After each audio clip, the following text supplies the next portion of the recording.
Mahalo everybody, Big Daddy here, Big Dick Ballistics, coming at you today with the 1791 Gunleather USGI hip holster for the 1911 A1, Browning High Power, and Springfield SA, whatever the fuck it is. Welcome back, BDB fans. Appreciate you being here. My name is Big Daddy. For those of you who don't know me, I'm a police firearms instructor in the biggest police department in the nation, coming at you with gun and gear reviews with that big dick energy. So, 1791 Gunleather was kind enough to send me a brand new holster. All right, it's their USGI series for 1911 A1s. So we're gonna check that out, unbox it, see what it's all about. All right, guys. So we're gonna open this up. We're gonna check it out. It came nice and saran wrapped with their label on it, so it's definitely coming protected. And one thing I love about 1791 Gunleather, they always send their stuff out like very nicely packed, whether it's in a box or some kind of cellophane. Probably reuse this stuff for your chicken cutlets, your mom's chicken cutlets.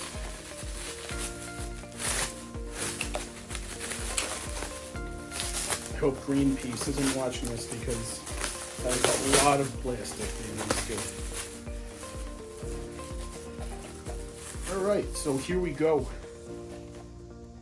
So again, this is 1791's rendition of the USGI 1916 holster. They call it their USGI hip holster. So this came in black. They sent this out to me.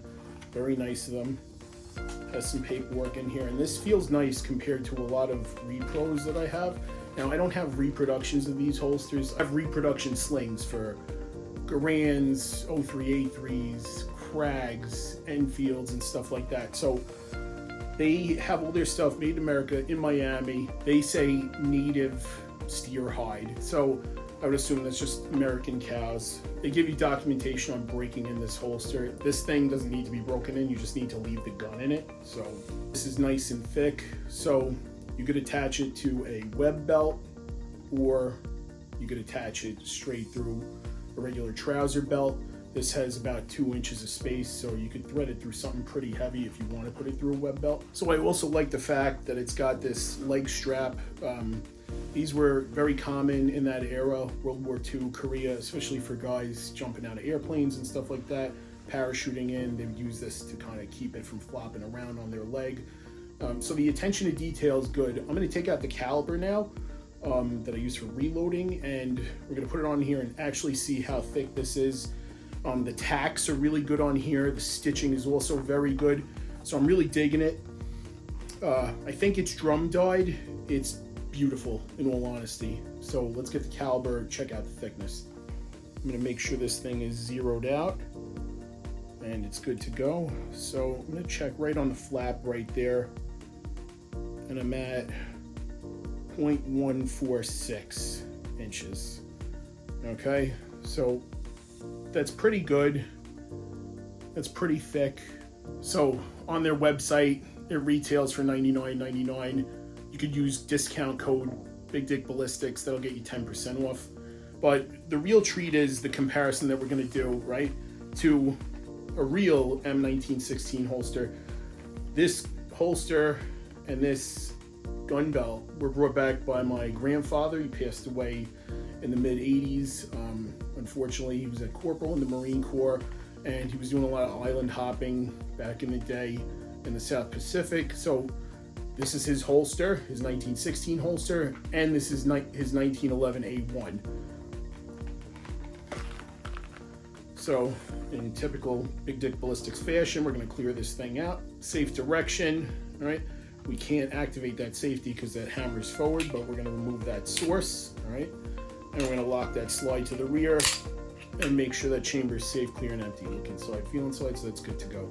So this is a 1943 Colt 1911 A1. It's matching all around. It's beautiful, kept in the family, still shoots. I baby this thing. Now, as far as finish goes, all right, these holsters, again, they maintain their shape with the firearm in the holster.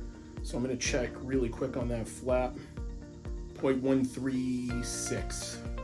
Okay, So the 1791 Gunleather holster is actually coming in a little bit thicker, which makes me really super happy. Within the holster, there's a little bit of a spacer, okay? Now, the one that's in the original USGI one, it's a little more pronounced, a little more like rough edges sticking out. This is a little bit of a bump, and the edges inside aren't as sharp to maintain the shape on the side that's against the body, but it still looks really nice. You got to remember, these USGI holsters, most of them, they were made by Sears, a lot of industrial companies that were already in production of fine leather goods, right? Saddle makers, stuff like that. So there's like tiers of holster production from back in the day, Sears being the biggest, and then as you got into the saddle production companies, you'd find less and less of them because they produce these on a less massive scale. So this one is made by Enger Mess, okay? So not one of the mass-produced ones, but it's certainly very common to find. It's ultimate test, all right? Will this fit? All right, Grandpa's 1911-81. Just put that hammer forward. Let's see, I'll put the safety on. That way the slide doesn't move back. This thing is super tight. All right, I'm gonna pull this out, let this hammer go forward because I didn't want the slide going forward.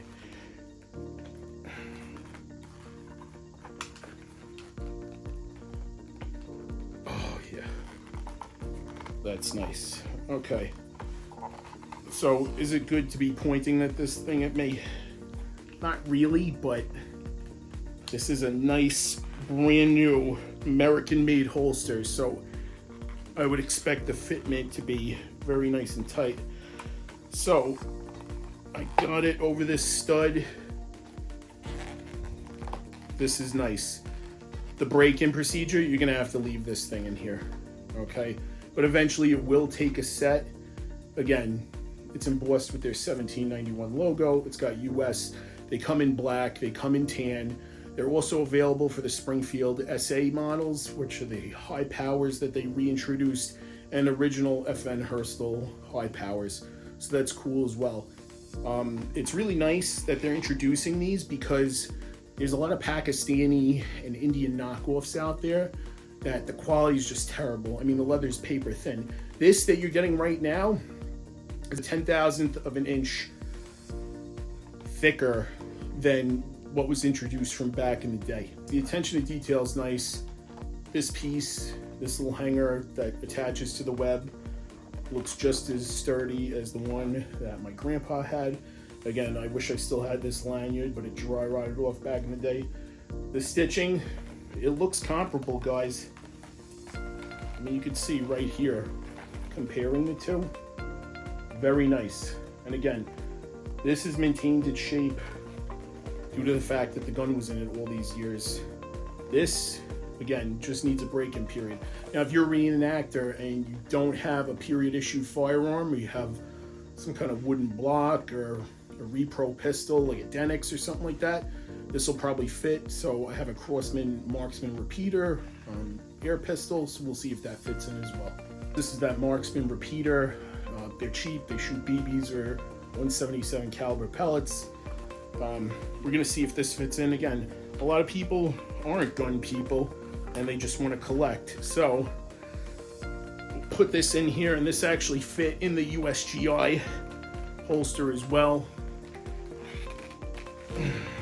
So again, it fits. You just got to leave this in a spot where it's gonna get a decent amount of moisture, but not too much. That way the leather can stay porous. If you treated this with Ballistol or some kind of Milsec stuff, leather conditioner or whatever, a saddle soap, it will take a set sooner, but this is kind of one of those set it and forget it things. It'll eventually take a set. But again, the attention to detail is great.